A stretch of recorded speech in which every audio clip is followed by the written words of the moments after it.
Ei, eu sou Soraya e hoje vou ensinar a como vocês podem ter o Spotify Premium grátis.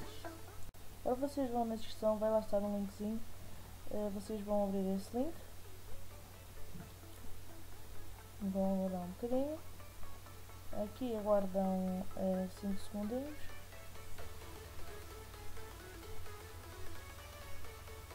fazem fechar propaganda.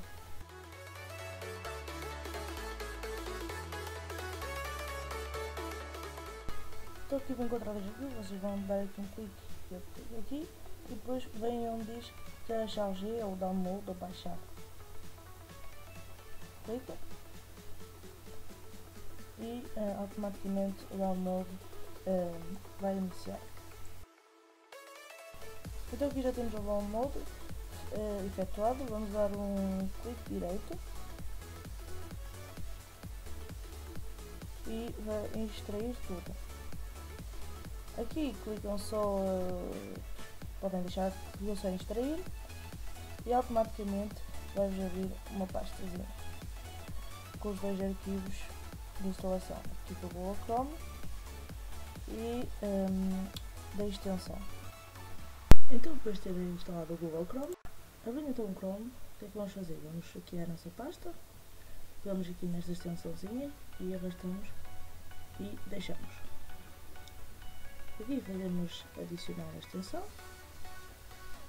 e então a nossa extensão foi adicionada.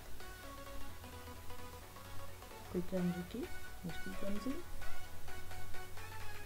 Bom, é uma extensão em espanhol, portanto, mas dá para compreender, vocês vão ver que é fácil, é fácil.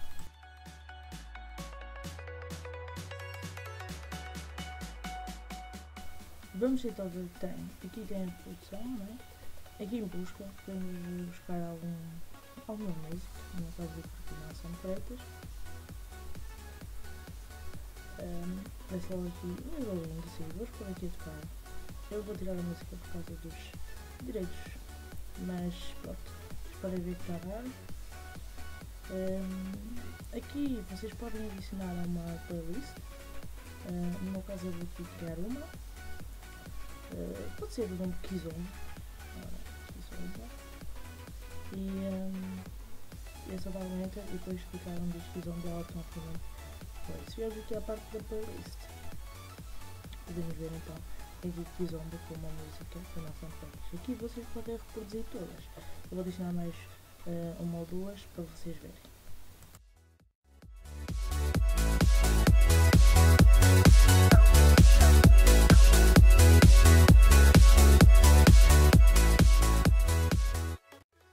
Bom, aqui então se viemos aqui à nossa playlist de Kizomba, vamos ver que temos já 3 músicas, então vou explicar só a reproduzir todas. Aqui mais uma vez eu vou tirar o som, mas como vocês veem posso avançar sem problema nenhum, não há publicidade, portanto, muito bom.